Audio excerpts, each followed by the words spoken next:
அண்மை காலமாக பெரியார் அவர்களின் மீது ஆதாரம் இல்லாத அவதூறுகள் திட்டமிட்டு பரப்பப்பட்டு வருகின்றன. நீண்ட காலமாகவே சங் பரிவார்கள் இந்த சதி வேலைகளை செய்து வருகிற சூழலில் மொழியின் பெயரால், இனத்தின் பெயரால் அரசியல் செய்யும் அமைப்புகளும்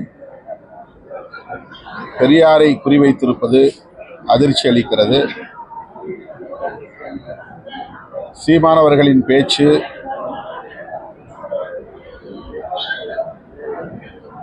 நாகரிகத்தின் எல்லையை மீறியதாக இருக்கிறது, குதர்க்கவாதமாகவும் இருக்கிறது. அவர் பேசுகிற அரசியலுக்கு அது எதிராக போய் முடியும்.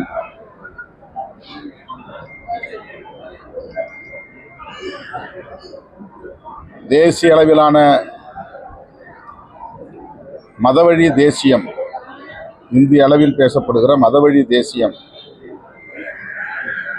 பாரதிய ஜனதா உள்ளிட்ட சங் பரிவார்கள் பேசுகிற மதவழி தேசியம்தான் மொழிவழி தேசியத்தின் முதன்மையான எதிரியாக இருக்க முடியும், தமிழ் தேசியத்தின் உண்மையான எதிரியாக இருக்க முடியும். அதை விடுத்து தமிழுக்காகவும், தமிழர்களுக்காகவும், தமிழ்நாட்டுக்காகவும் தமது இறுதி மூச்சு வரையில்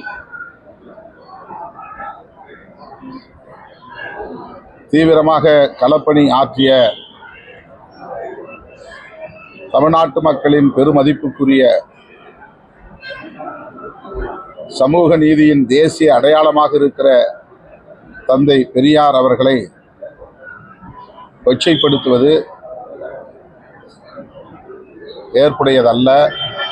இந்த போக்கை அவர் கைவிட வேண்டும் என்று வலியுறுத்துகிறோம்.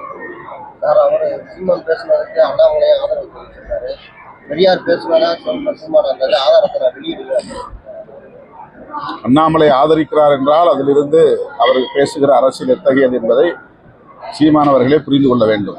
அண்ணாமலை ஆதரிப்பார், அண்ணாமலையை சார்ந்த சங் பரிவார்கள் ஆதரிப்பார்கள். அந்த அரசியலைத்தான் இவர் பேசுகிறாரா என்பதை இவரே சுய விமர்சனம் செய்து கொள்ள வேண்டும்.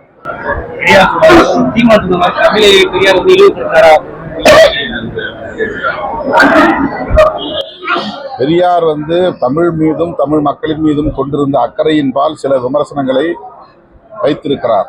அதில் புதுமை இல்லை, அறிவியல் சொற்கள் உள்வாங்கப்பட வேண்டும், இன்னும் தொன்மை காலத்து சொற்களே இருக்கின்றன என்று தமிழின் தொன்மையை குறிப்பதற்காக, காட்டுமிராண்டி காலத்திலிருந்து தமிழ் பேசப்படுகிறது என்கிற தொன்மையை பேசுவதற்காக, அதுதான் அறிவியல் பூர்வமான பார்வை, தொன்மையை பேசுவதற்காக பெரியார் அதை குறிப்பிட்டிருக்கிறார்.